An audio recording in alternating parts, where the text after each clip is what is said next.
네, 믿는 생각입니다. 이번 시간에는 조금 신학에 관한 수다를 좀 하려고 하는데요.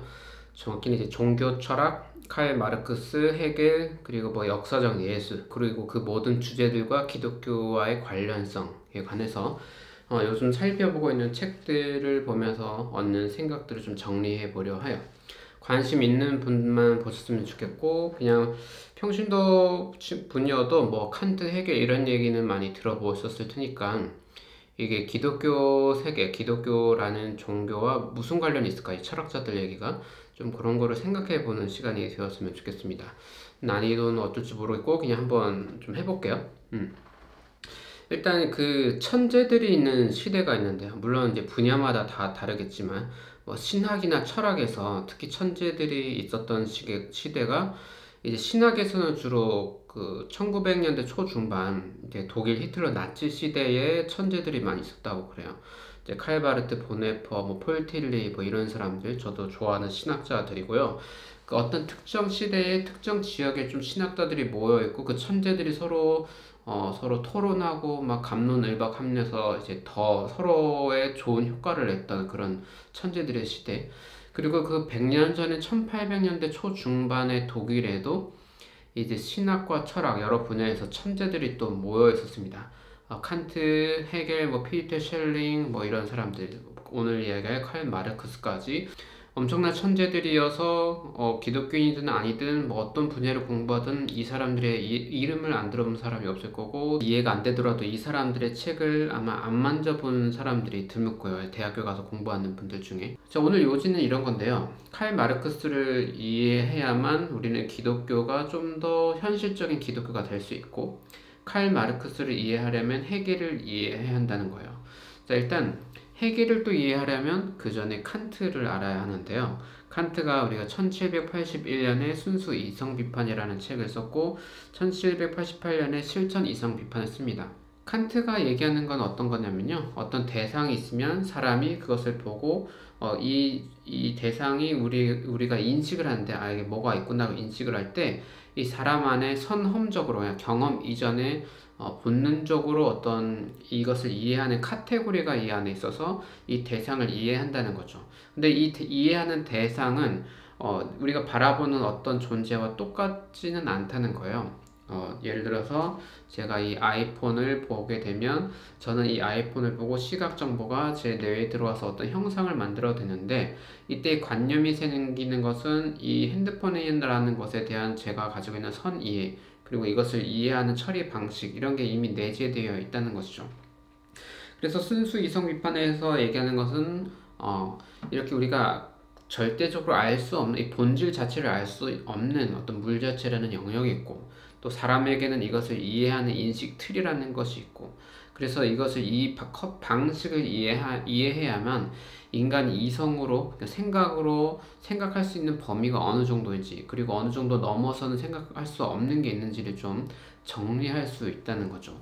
그리고 실천 이성 비판에서 이제 윤리 얘기를 하는데 우리가 이제 1700년대 후반 1800년대에는 뭐 독일이나 영국에는 다 사실 기독교 세계관이 아주 강했어요. 이제 기독교 종교적인 이유로 윤리를 설명할 수도 있지만 칸트의 경우에는 종교 철학적인 방식으로 설명을 해냅니다. 그래서 우리가 사람이 어떤 옳은 일을 해낼 때 궁극적인 전제로 신이란 존재가 필요하다. 그래서 윤리라는 것이 성립되려면 신이라는 존재가 요청된다고 해서 어떤 종교를 그 전에 기독교 세계관에서는 뭐 경전이 있고 하나님 활동이 있고 거기에 대한 인간은 그것을 해석하고 실천하는 식으로 종교체가 만들어졌다면 칸트는 이것을 좀 윤리적인 면으로 가져와서 이제 이런 윤리적인 이유로 존재해야만 하는 신 이렇게 철학적 접근을 하게 되는 거죠. 칸트의 책들을 보면 뭐 시간의 개념에 대해서 공간의 개념에 대해서 뭐 이런 얘기들도 하고 그런데 이제 시공간에 관한 개념은 이게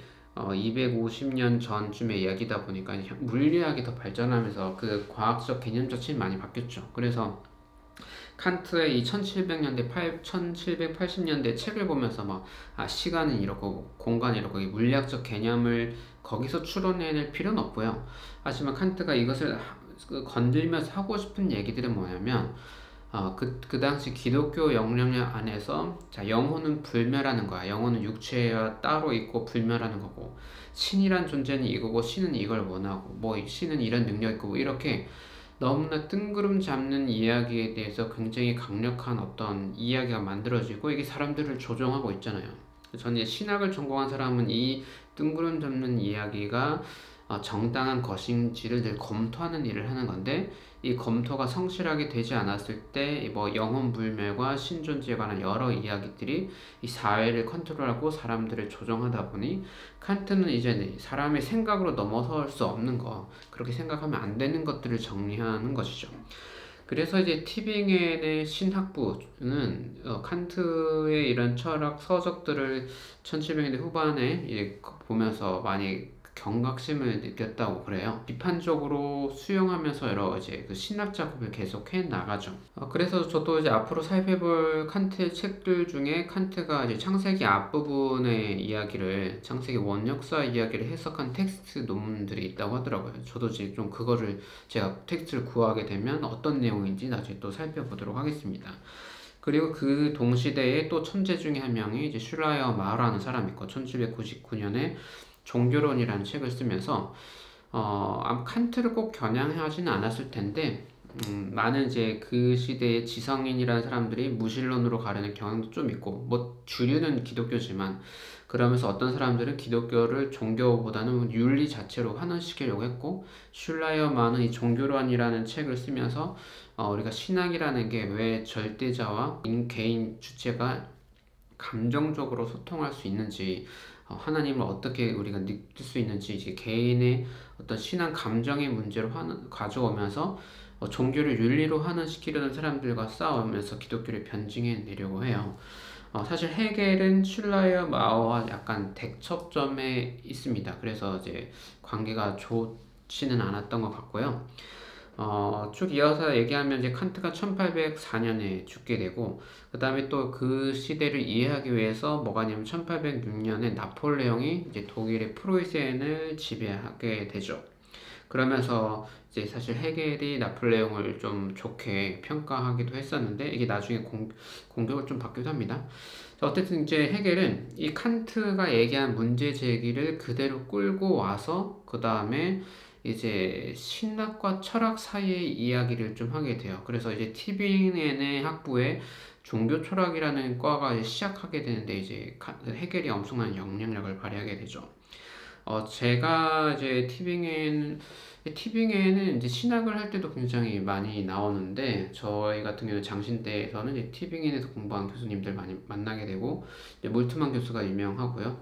그리고 저는 제가 숭실대에서 저를 가르쳐 주셨던 선생님은 또 티빙엔에서 공부를 했는데, 그 몰트만 교수와 같이 있었던 슈베벨이라는 조신학부 교수님이 있어요. 저도 그 교수님 한국에 왔을 때 하루를 같이 좀 제가 모시고 다닐 일이 있어서 이야기를 나눴었는데, 그러니까 이 티빙의 신학부의 200년 전의 이야기인 거죠. 이런 철학적으로 종교를 재해석하려는 움직임들이 있고, 무신론의 공격들이 있었을 때 이 모든 것들을 방어하면서 어떻게 기독교를 재건설할 수 있을 것인가가 이제 이 티빙의 신학부의 질문이었고요. 1807년에 헤겔도 이제 기독교 관련된 이야기를 좀 합니다. 헤겔이 이제 기독교의 정신과 그 운명이라는 이제 책을 쓰는데, 이제 헤겔이 젊었을 때 이제 이 기독교에 관련된 이야기를 하고, 이 헤겔의 이야기가 사실은 나중에 그 100년 후에 천재 신학자들이 이제 삼위일체라든지 기독교의 여러 이야기들을 이제 만드는데 그 아이디어가 사실 그대로 차용이 돼요. 그래서 제가 좋아하는 신학자는 이제 칼 바르트인데, 칼 바르트에게도 영향을 주고, 특히 판넨베르크 저도 공부를 할 때 보면 생각해 보니까 헤겔이 설명한 하나님에 대한, 신에 대한 존재 방식을 이제 서술한 내용과 나중에 이 신학자들이 삼위일체를 설명해낼 때 진술한 방식이 굉장히 통하는 게 많거든요. 그래서 참 헤겔이라는 철학자의 영향력은 신학에게도 굉장한 영향을 줬다라고 우리가 이해를 할 수 있을 것 같고, 헤겔이 그 책을 쓰고 나서 좀 더 한 10여 년 지나서 1818년에 카일 마르크스가 태어납니다. 그리고 그 해에 이제 헤겔이 베를린 대학 교수로 활동을 시작을 하게 되죠.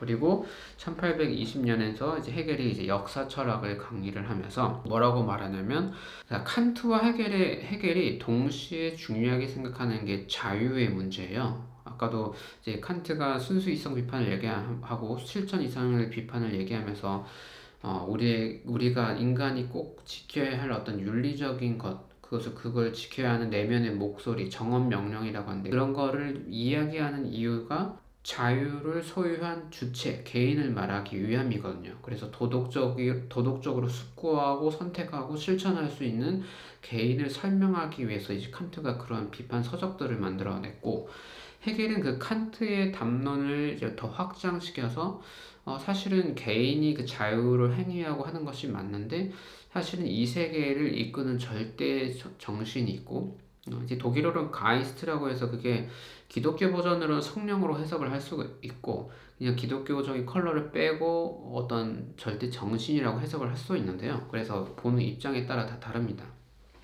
근데 저는 아직은 저도 이제 헤겔을 더 공부해야 되는 입장이지만, 헤겔이 어떻게 보면 기독교적인 포지션을 가지고 저는 본 게 아닐까라는 추측을 해봅니다. 이게 이따 설명하겠지만 헤겔이 죽고 나서도 이제 파가 엄청나게 갈리게 되거든요.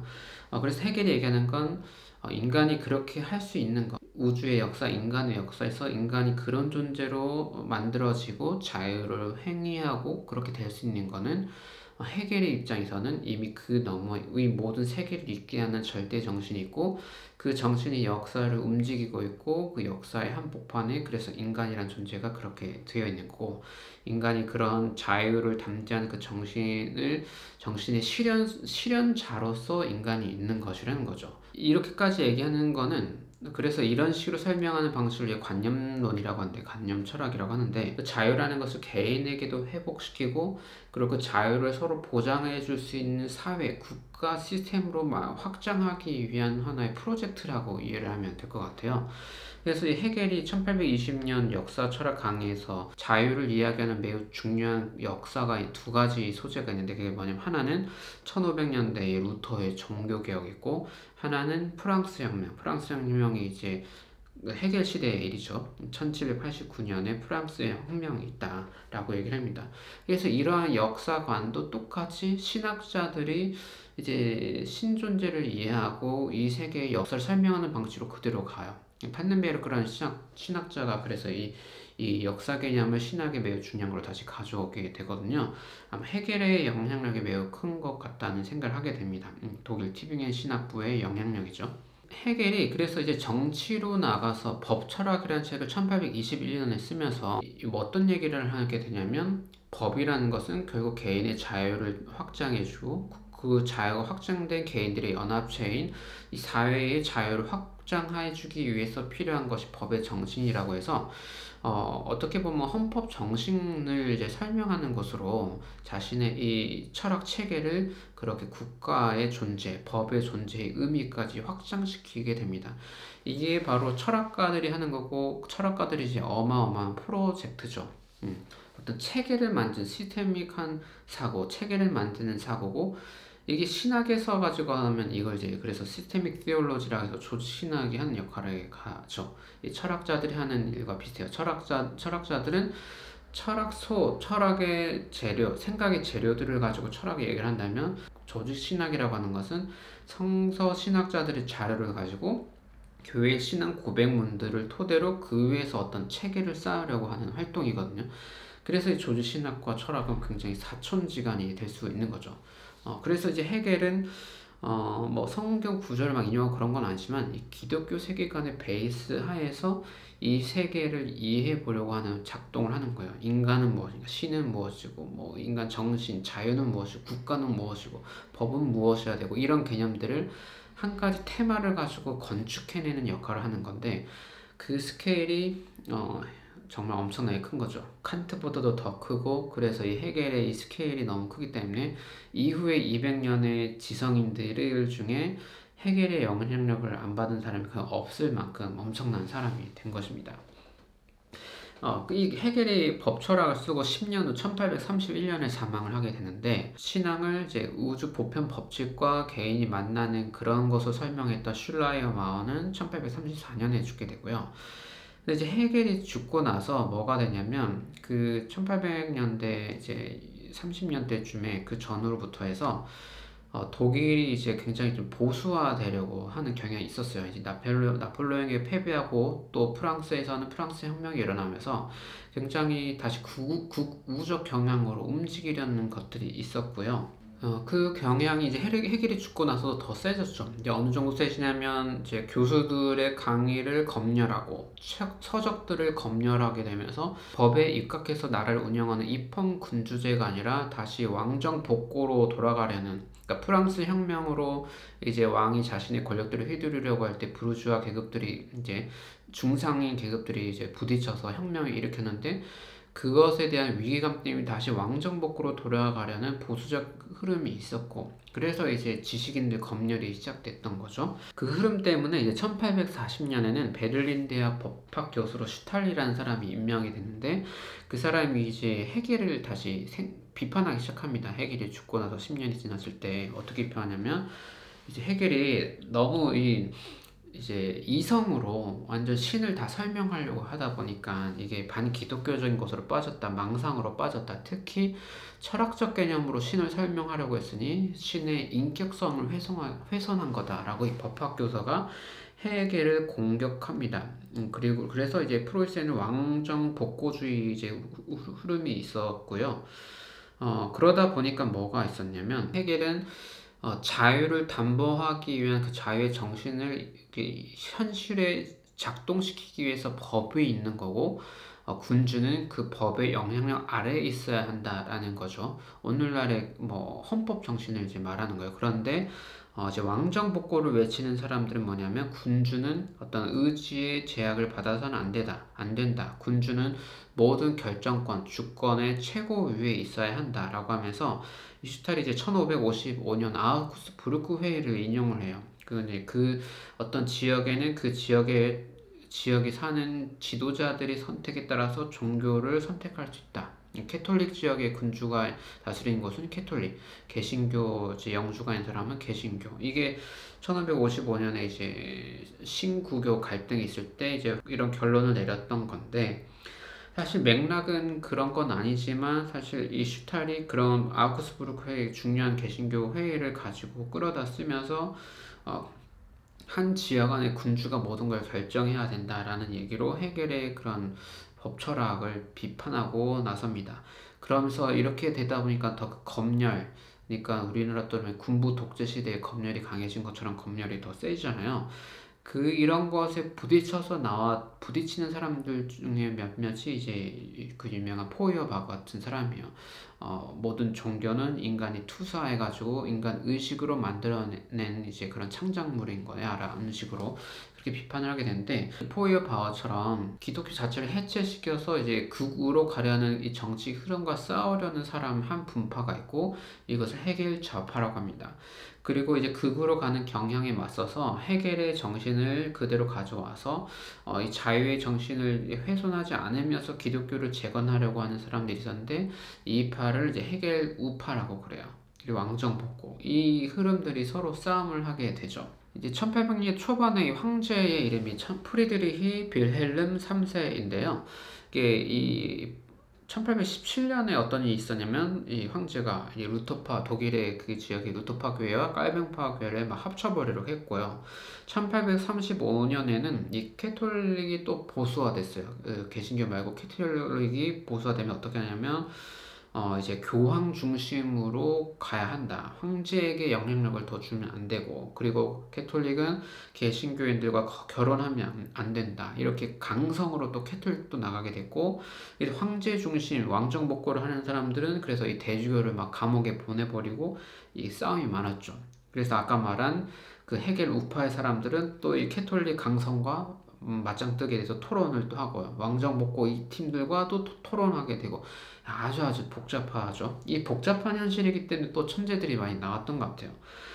이제 헤겔 우파가 원래 이제 헤겔 중심 중에 이제 기독교 정신으로 이제 헤겔의 이야기를 해서 싸우려고 했던 사람이 이제 레오라는 사람이고, 교황 절대권에서 뭔가 하려고 했던 사람은 이제 캐톨릭 쪽 괴레스. 이 사람은 어느 정도 얘기냐면, 프랑스 혁명은 개신교가 원인인 거야 이러면서 또 개신교를 공격하는 거예요. 레오는 거기에 맞서서 반론을 하게 됐고, 그런데 거기에 또 이제 할레 대학의 르게라는 사람은 야 개신교 레오나 캐톨릭 괴레스나 다 거기서 거기야 다 비판합니다. 그래서 우리 독일의 정신의 본질은 그런 종교적인 것보다는 이제 합리성, 이성으로 가야 돼라고 해서 이렇게 나오게 되죠. 그래서 이 헤겔 좌파라는 말은 이 헤겔 우파 레오, 헤겔 중심으로 이제 왕정과 캐톨릭과 싸워서 중심을 잡으려 했던 사람들 입장에서는 이 사람들이 너무 나갔고 헤겔을 아주 제대로 이해 못했다고 생각했기 때문에 헤겔리엔이라고 해서 이제 좀 작다는 의미의 이제 어미를 붙인 것이 사실 이제 비꼬는 말이죠. 비꼬는 말을 든 것이고, 그게 이제 나중에 고유 언어로 헤겔 좌파, 청년 헤겔파 이렇게 말이 만들어지게 됩니다. 근데 이제 헤겔 우파 입장에서 헤겔 좌파를 공격하는 게 저는 살짝은 이해가 되는 게 뭐냐면, 이 맥락에서 또 어떤 흐름이 생기냐면 헤겔 좌파가 만들어지는 또 배경 중에 하나가 1835년인가요?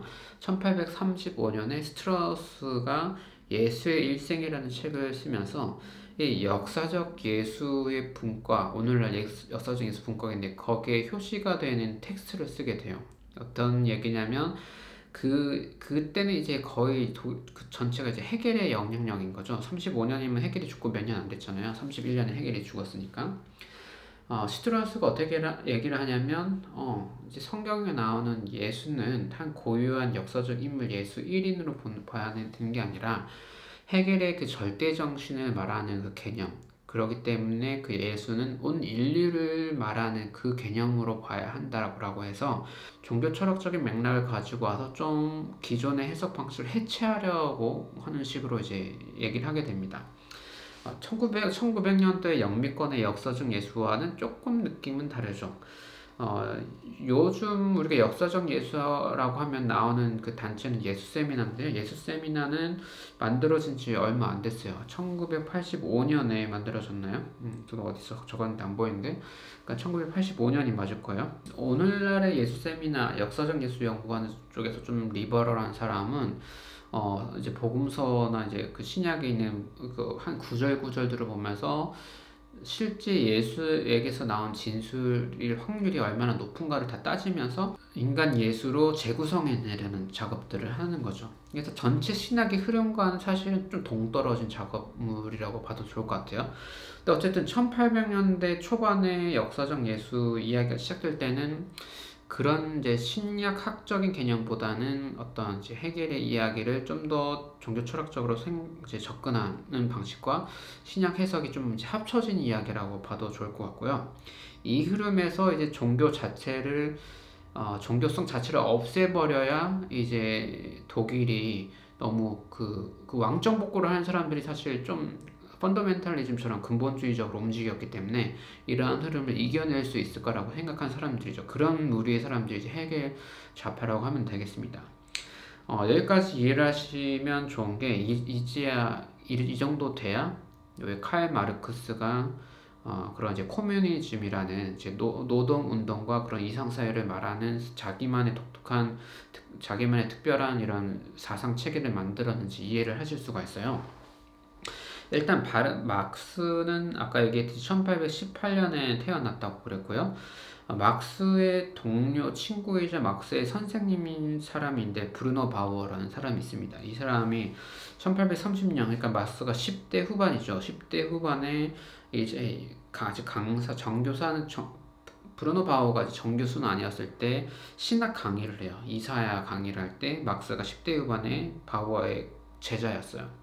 이 브루노 바우어는 이제 슐라이어마우 제자였다가 헤겔의 제자로 넘어가서 이제 헤겔의 입붐을 받는 사람이었고, 그런데 문제는 이 바우어가 사실 그 독일이 그 당시에 좀 더 구구화되면서 바우어가 좀 배척을 당해요. 바우어가 좀 더 진보적이라고 해서.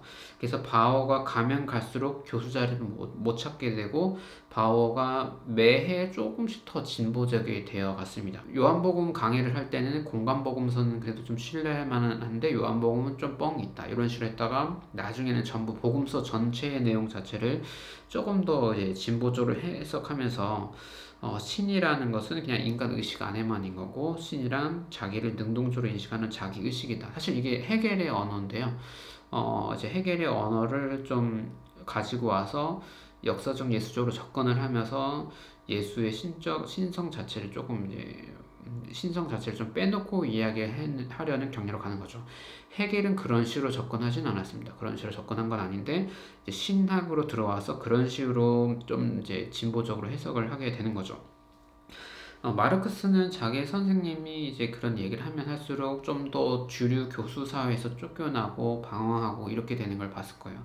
그리고 이제 포이어바우나 이런 이제 이렇게 해서 그 왕정복으로 가려는 사람들과 부딪히게 되는 사람들의 이야기를 보게 되고 나중에 스튜라스의 그런 역사적 예수 연구 이런 것들이 니체에게까지 영향을 주게 되고 니체는 이 티빙의 신학부, 헤겔 우파 쪽 목소리를 내는 그런 사람들을 굉장히 엄청나게 비판을 합니다. 그래서 니체도 어떻게 보면 이제 헤겔 좌파의 영향력이 있다고 할 수도 있겠죠. 왜냐하면 종교 자체를 이제 없애버려야 독일을 근대화할 수 있다고 생각했던 거니까요.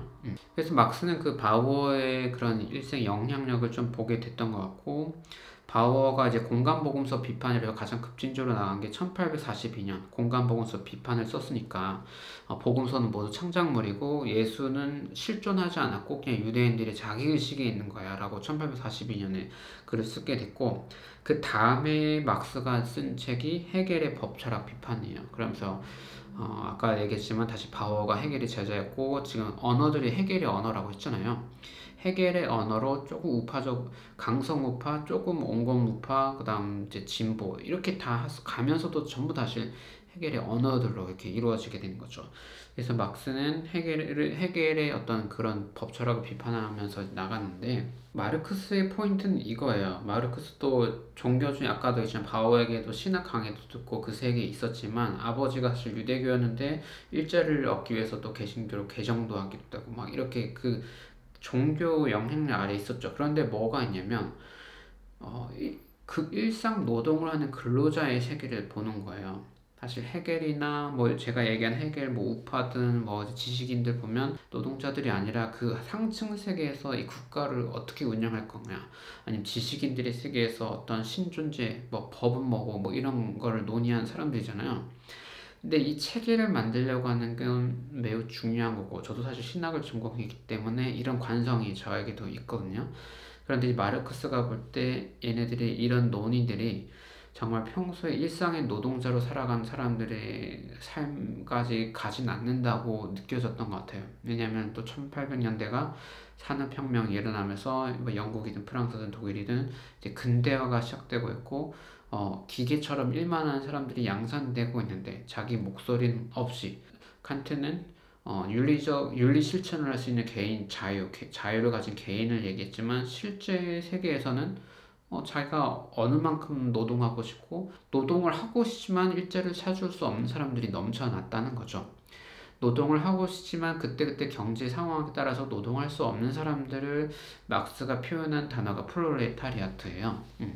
그래서 그런 사람들을 보면서 이제 시야가 형이상학적인 어떤 체계를 정리하려다기보단 현실의 노동자의 문제로 이제 넘어가게 되고 그러다 보니까 이제 관념론적인 생각들이 조금씩 비판을 하게 된 것이죠.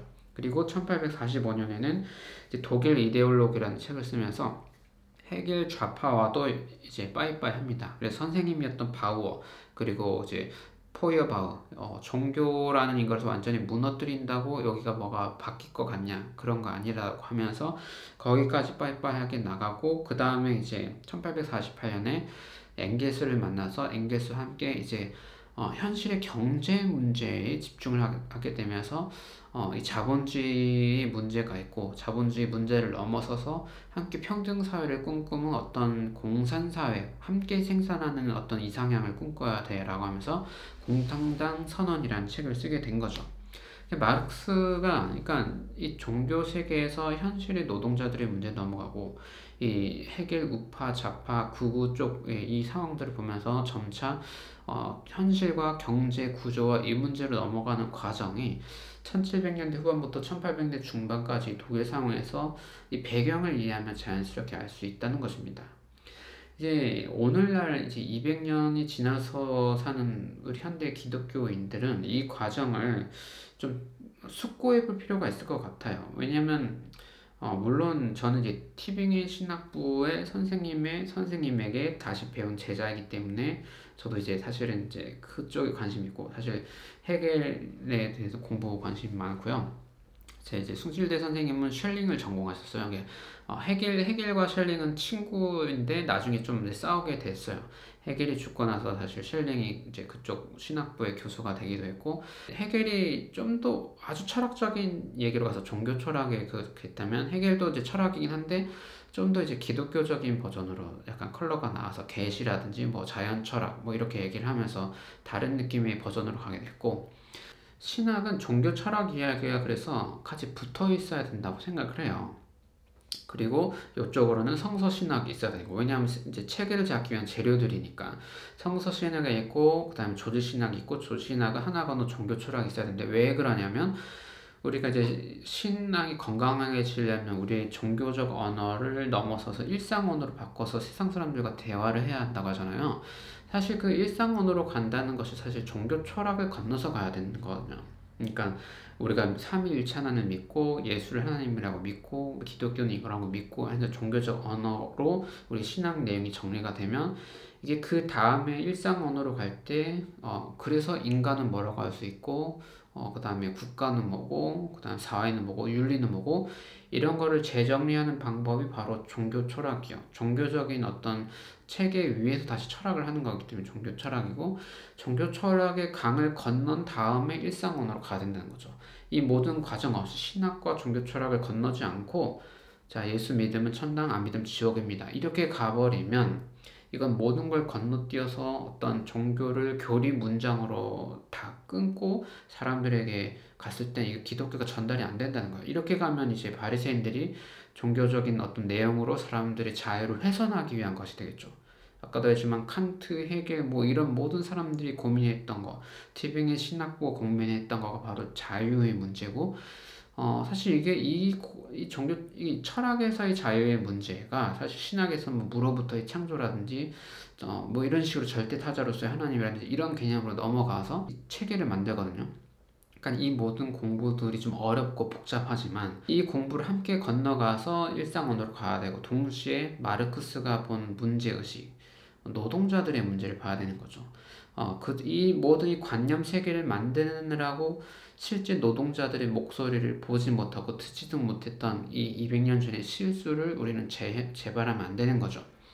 오늘날의 공산주의자들, 막스주의자들은 막스가 얘기한 방식과 똑같은 형식으로 공산주의 혁명을 일으키거나 이러려고 하진 않아요. 왜냐하면 현실 세계에서 다 실패한 걸 알기 때문에. 하지만 막스가 볼 때의 문제점을 지적하는 거, 자본주의의 문제점을 지적하는 것을 그대로 그 문제를 이렇게 가지고 와서 다시 문제제기라고 비판하는 흐름은 계속 있거든요. 이게 서양의 사회 비판 이론의 이제 아주 교양이에요. 그래서 이것을 기독교가 품고 가야 되는 거죠. 가장 이사에서 낮은 사람들, 자기 자유를 지키지 못하는 사람들, 그리고 노동자인데 자신이 일할 권리, 일할 장소를 찾지 못하는 노동자들이 목소리를 같이 품으면서 그 이후에 다시 신학의 중심을 잡으면서 그 다음에 다시 이제 종교 철학까지 가야 하고, 그 다음에 일상 언어로까지 가는 순서로 가는 게 좋지 않을까라는 생각을 저는 하고 있습니다. 일단 오늘 얘기한 거는 그냥 이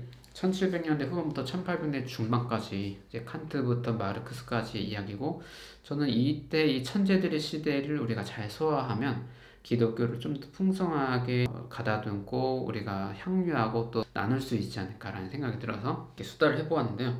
저도 지금 몇 분 얘기했는지 모르겠네요. 자, 일단 오늘은 여기까지 하고 다음에 또 관련된 이야기를 해보도록 하겠습니다. 감사합니다.